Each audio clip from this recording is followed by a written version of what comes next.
बिस्मिल्लाहिर्रहमानिर्रहीम, अस्सलामुअलैकुम, welcome to my channel. आज की वीडियो में हम बिटानी series treasure of knowledge volume 1 को रीड करेंगे। इस बुक में हम ऑलरेडी सोशल स्टडीज का पोर्शन स्टार्ट कर चुके हैं। ग्रेड 4 की सोशल स्टडीज पर हम काफ़ी सारी वीडियोस बना चुके हैं। आज की वीडियो में हम जो टॉपिक रीड करेंगे वो है हमारे पास हिस्ट्री यानी तारीख। आज से हम सोशल स्टडीज के पोर्शन में हिस्ट्री का पोर्शन स्टार्ट करेंगे, तारीख। ग्रेड 4 और 5 में सोशल स्टडीज की बुक में हिस्ट्री का चैप्टर दिया जाता है, जबकि क्लास 6 से फिर बाकायदा तौर पर हिस्ट्री की अलहदा किताब पढ़ाई जाती है। तो इसको रीड करना स्टार्ट करते हैं। हमारे पास 6 MCQs दिए गए हैं। इन MCQs को अगर आप रीड करेंगे तो आपको आइडिया होगा कि ये 6 MCQs जो दिए गए हैं ये हैं पंजाब के बारे में, पाकिस्तान का सूबा पंजाब के बारे में। First, the word Poonch means dash, कि पंच लफ्ज का क्या मतलब है। इसमें हमारे पास करेक्ट ऑप्शन है ऑप्शन बी 5। पंच एक फारसी जुबान का लफ्ज है जिसका मतलब 5 होता है। नेक्स्ट, आब मीन्स डैश, कि आब का मतलब क्या है। इसमें हमारे पास करेक्ट ऑप्शन है ऑप्शन सी वाटर यानी पानी। आब भी फारसी जुबान का लफ्ज है और इसका मतलब पानी होता है। नेक्स्ट, पंजाब मीन्स डैश, कि पंजाब का क्या मतलब है। इसमें हमारे पास करेक्ट ऑप्शन है option B land of 5 rivers यानी 5 दरियाओं की जमीन।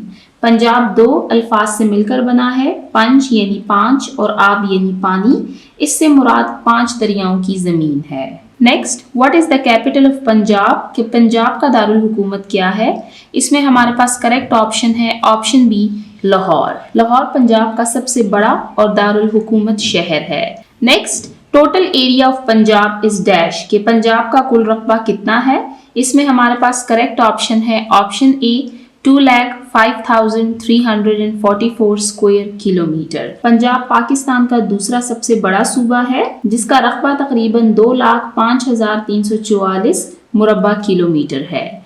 Next, Which of the following is the most populated province of Pakistan? Pakistan का सबसे ज्यादा आबादी वाला यानी गुंजानाबाद सूबा कौन सा है। इसमें हमारे पास करेक्ट ऑप्शन है ऑप्शन सी पंजाब। पंजाब पाकिस्तान का सबसे ज्यादा आबादी वाला सूबा है जहां मुल्क की तकरीबन आधी आबादी रहती है।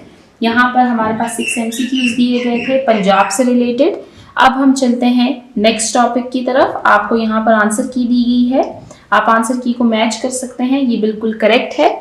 यहाँ पर आपको एक पॉइंट दिया गया है, सबसे पहले इस पॉइंट को रीड करते हैं फिर नेक्स्ट MCQs की तरफ जाएंगे। इंपॉर्टेंट इंफॉर्मेशन, अहम मालूमात। The period before the birth of Christ is labeled as before Christ BC,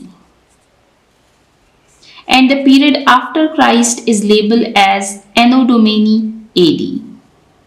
यहाँ पर आपको 2 पीरियड्स के बारे में बताया गया है कि हज़रत ईसा अलैहिस्सलाम की पैदाइश से पहले के ज़माने को BC यानी बिफोर क्राइस्ट कहा जाता है, जिसका मतलब है हज़रत ईसा से पहले का दौर, जबकि हज़रत ईसा अलैहिस्सलाम की पैदाइश के बाद के ज़माने को AD यानी एनो डोमेनी कहा जाता है। ये एक लातीनी ज़ुबान का जुमला है जिसका मतलब है रब का साल या हज़रत ईसा अलैहिस्सलाम के बाद का ज़माना। तो इन दोनों पीरियड्स को आपने याद रखना है कि कौन सा ज़माना हज़रत ईसा अलैहिस्सलाम की पैदाइश से पहले का है और कौन सा बाद का, और इनकी एब्रीविएशंस भी आपको आनी चाहिए। BC का मतलब है बिफोर क्राइस्ट और AD का मतलब है एनो डोमेनी। अब चलते हैं नेक्स्ट टॉपिक की तरफ। नेक्स्ट टॉपिक है different periods of the civilization, तहजीबों के मुख्तलिफ अदवार।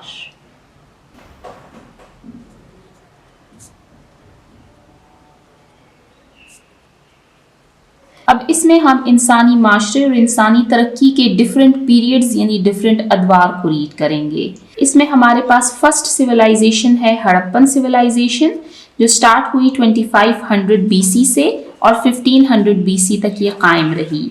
आप अगर BC का ज़माना देखेंगे तो ये उल्टा चल रहा है, यानी ये हज़रत ईसा अलैहिस्सलाम की पैदाइश से 25 साल पहले का ज़माना और 1500 साल तक का ज़माना बयान किया जा रहा है। आपने इन सिविलाइजेशन के मेन एलिमेंट्स को मिक्स नहीं करना और इन MCQs को गौर से सॉल्व करना है, तो इनको रीड करना स्टार्ट करते हैं।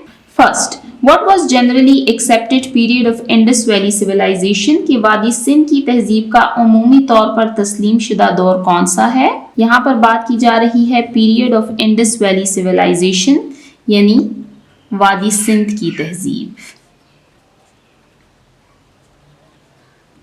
इसमें हमारे पास करेक्ट ऑप्शन है option C 2500 BC to 1500 BC। वादी सिंध की तहजीब जिसे हड़प्पा तहजीब भी कहा जाता है तकरीबन 2500 कब्ल मसीह से 1500 कब्ल मसीह के दरमियान परवान चढ़ी। ये तहजीब मुनज़्ज़म शहरी निकासी आब के निज़ाम और तिजारत के हवाले से मशहूर है। नेक्स्ट, एन ऑर्गेनाइज्ड लाइफ और society in any area is called dash कि किसी इलाके में मुनज़्ज़म ज़िंदगी या माशरा क्या कहलाता है? इसमें हमारे पास करेक्ट ऑप्शन है ऑप्शन सी सिविलाइजेशन यानी तहजीब। जब किसी इलाके में लोग मुनज़्ज़म तरीके से रहना शुरू कर दें, वहाँ पर लॉ एंड ऑर्डर मौजूद हो, इंडस्ट्रीज मौजूद हों, फ़नून, ज़राअत और तामीरात मौजूद हों तो उसे तहजीब कहा जाता है। Next, the Harappan civilisation covered areas from Punjab to dash कि वादी सिंध की तहजीब पंजाब से कहाँ तक फैली हुई है? इसमें हमारे पास करेक्ट ऑप्शन है ऑप्शन सी वेस्ट इंडिया। अगर आप ऑप्शंस में देखेंगे तो आपको साउथ इंडिया बताया गया है जबकि इसका करेक्ट ऑप्शन है ऑप्शन सी वेस्ट इंडिया। वादी सिंध की तहजीब मौजूदा पाकिस्तान की पंजाब से लेकर मगरबी भारत के इलाकों जैसे गुजरात और राजस्थान तक फैली हुई थी। Next, where was the Indus valley civilisation first noticed कि वादी सिंध की तहजीब सबसे पहले कहाँ दरियाफ्त हुई? इसमें हमारे पास करेक्ट ऑप्शन है option A Harappa and Mohenjodaro. वादी सिंध की तहजीब के असरात सबसे पहले हड़प्पा यानी पंजाब और मोहनजोदाड़ो यानी सिंध में दरियाफ्त हुए जो कि मौजूदा पाकिस्तान में वाक़या है। Next, which among the following is a place in Montgomery district of Punjab province in Pakistan कि मंदरज झेल में से कौन सा मुकाम पंजाब के ज़िला मोंटगेमरी साहिवाल में वाक़या है? अब यहाँ पर आपने इस पॉइंट को नोट करना है कि मोंटगेमरी जो है ये है हमारे पास साहिवाल। क्वेश्चन को दोबारा से रीड करते हैं कि मंदरज झेल में से कौन सा मुकाम पंजाब के ज़िला मोंटगेमरी साहिवाल में वाक़या है? इसमें हमारे पास करेक्ट ऑप्शन है ऑप्शन ए हड़प्पा। हड़प्पा एक आसार कदीमा का मुकाम है जो पंजाब के ज़िला साहिवाल जिसका पहले नाम था मोंटगेमरी इसमें वाक़या है। Next, archaeological site of Harappa was discovered in dash कि हड़प्पा के आसार कदीमा किस साल में दरियाफ्त हुए? इसमें हमारे पास करेक्ट ऑप्शन है ऑप्शन डी 1920 to 1921। हड़प्पा की आसार कदीमा की दरियाफ्त 1920 से 21 में हुई जब माहिर आसार कदीमा दाया राम सहनी ने यहाँ खुदाई की। इस दरियाफ्त से वादी सिंध की तहजीब दुनिया के सामने आई। अब इसमें आपने दाया राम सहनी का नाम भी याद रखना है कि उन्होंने यहाँ की खुदाई स्टार्ट की थी। चलते हैं नेक्स्ट एमसीक्यूज की तरफ। Harappa is located on the river dash कि हड़प्पा किस दरिया के किनारे वाक़या है? इसमें हमारे पास करेक्ट ऑप्शन है option A Ravi river. Harappa दरिया रावी के किनारे वाक़या है जो पंजाब का एक अहम दरिया है। इस दरिया के किनारे आबाद होने की वजह से यहाँ ज़रख़ेज़ ज़मीन और पानी की सहूलत मौजूद थी। Next, Mohenjodaro is located on the river of dash कि मोहनजोदाड़ो किस दरिया के किनारे वाक़या है? इसमें हमारे पास करेक्ट ऑप्शन है option B Indus river. Mohenjodaro दरियाए सिंध के किनारे वाक़या है जो कि पाकिस्तान का सबसे बड़ा दरिया है।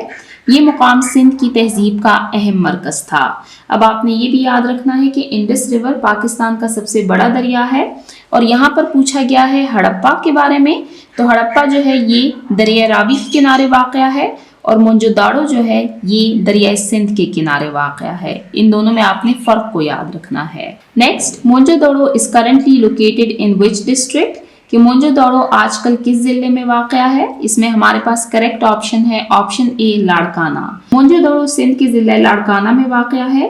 ये एक मशहूर आसार कदीमा की जगह है और यूनेस्को की आलमी विरसे फहरिस्त में शामिल है, यानी यूनेस्को वर्ल्ड हेरिटेज साइट्स में इनका शुमार होता है। Next, where was found swimming pool great bath कि ग्रेट बाथ अजीम गुसल खाना कहाँ दरियाफ्त हुआ? इसमें हमारे पास करेक्ट ऑप्शन है ऑप्शन डी मोहनजोदाड़ो। मोहनजोदाड़ो में एक अजीम स्विमिंग पूल दरियाफ्त हुआ जिसे ग्रेट बाथ कहा जाता है।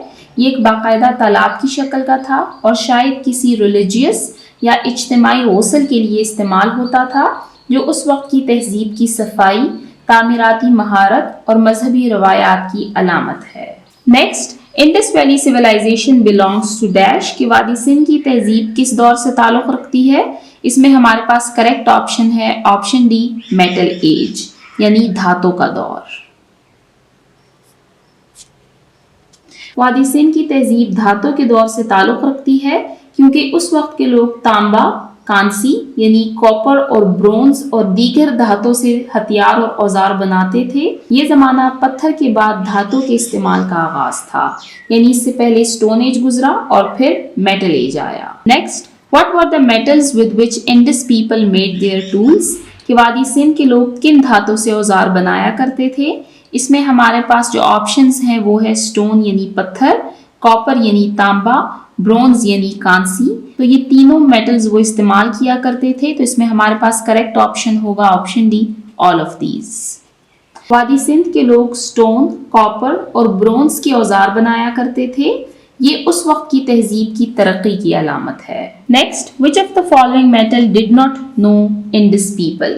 کہ مندرجہ ذیل میں سے کون سی دھات وادی سندھ کے لوگ نہیں جانتے تھے؟ تو اس میں ہمارے پاس کریکٹ آپشن ہے آپشن بی آئرن یعنی لوہا۔ وادی سندھ کے لوگ لوہے سے واقف نہیں تھے، انہوں نے کانسی یعنی برونز اور تانبے یعنی کاپر کا استعمال کیا، لیکن لوہے کا استعمال ان کے دور میں عام نہیں تھا کیونکہ لوہے کا دور بعد میں آیا۔ سب سے پہلے سٹون ایج آیا، پھر ہمارے پاس میٹل ایج آیا، اور میٹل ایج میں سٹون، کاپر اور برونز ان کا استعمال کیا جاتا تھا۔ اس کے علاوہ بھی دوسرے میٹلز استعمال ہوتے تھے، لیکن آئرن کا استعمال اس میں نہیں کیا جاتا تھا۔ اب چلتے ہیں نیکسٹ پیج پر، نیکسٹ MCQs کی طرف۔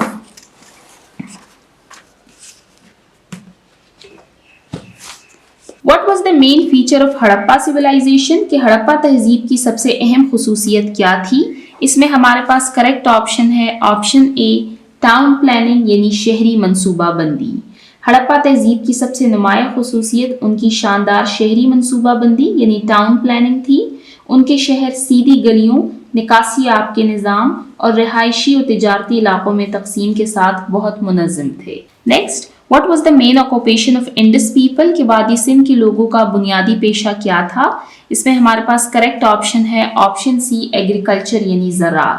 وادی سندھ کے لوگ زیادہ تر زراعت سے وابستہ تھے، وہ گندم، جو، کپاس وغیرہ اگاتے تھے اور اس کی معیشت کا انحصار کھیتی باڑی پر تھا۔ Next, what were the crops cultivated by the Indus people؟ کہ وادی سندھ کے لوگ کون سی فصلیں اگاتے تھے؟ آپشنز میں ہے ہمارے پاس کاٹن یعنی کپاس، ویٹ گندم، بارلی یعنی جو۔ تو یہ تینوں فصلیں وہ اگایا کرتے تھے، تو اس میں ہمارے پاس کریکٹ آپشن ہوگا option D all of these یعنی یہ تمام۔ وادی سندھ کے لوگ کاٹن، ویٹ اور بارلی جیسی مختلف فصلیں اگاتے تھے۔ ان کے پاس زرخیز زمین اور آبپاشی کا نظام موجود تھا جس کی مدد سے وہ مختلف فصلیں کاشت کیا کرتے تھے، اور ہم نے ریڈ کیا کہ یہ دریائے راوی اور دریائے سندھ کے کنارے واقع تھا، یعنی ان کے پاس پانی کی کمی نہیں تھی۔ Next, the script of Indus people was written from left to right and right to left is called dash کہ وادی سندھ کے لوگ جو رسم الخط دائیں سے بائیں اور بائیں سے دائیں دونوں طرف سے لکھتے تھے اسے کیا کہتے ہیں؟ اس میں ہمارے پاس کریکٹ آپشن ہے آپشن سی بیسٹروفیڈن۔ وادی سندھ کے لوگ ایک خاص طرز تحریر بیسٹروفیڈن استعمال کرتے تھے جس میں تحریر ایک سطر دائیں سے بائیں اور اگلی سطر بائیں سے دائیں لکھی جاتی تھی۔ یہ قدیم رسم الخط ہے۔ Next, which of the following animal didn't know Indus people؟ کہ مندرجہ ذیل میں سے کون سا جانور وادی سندھ کے لوگوں کو معلوم نہیں تھا؟ اس میں ہمارے پاس کریکٹ آپشن ہے آپشن ڈی ہارس یعنی گھوڑا۔ وادی سندھ کے لوگوں کو گھوڑے کے بارے میں علم نہیں تھا۔ ان کے آثار میں بھینسے، بھیڑ اور سور کی موجودگی کے شواہد ملتے ہیں، لیکن گھوڑے کا کوئی پختہ ثبوت نہیں ملا۔ Next, BC is the abbreviation of dash کہ BC کا مخفف کیا ہے؟ اس میں ہمارے پاس کریکٹ آپشن ہے آپشن اے before Christ۔ اس کے بارے میں ہم آلریڈی ریڈ کر چکے ہیں۔ BC یعنی before Christ کا مطلب ہے حضرت عیسیٰ علیہ السلام کی پیدائش سے پہلے کا زمانہ۔ یہ تاریخ کو بیان کرنے کے لیے استعمال ہونے والی ایک قدیم اصطلاح ہے۔ Last, AD is the abbreviation of dash کہ AD کا مخفف کیا ہے؟ کریکٹ آپشن ہے آپشن بی اینو ڈومینی۔ اینو ڈومینی یعنی AD یہ لاطینی زبان کا لفظ ہے جس کا مطلب ہے خداوند کے سال میں۔ اس سے مراد حضرت عیسیٰ علیہ السلام کی پیدائش کے بعد کا زمانہ۔ تو یہاں تک ہم نے انڈس ویلی سویلائزیشن کے بارے میں ریڈ کیا۔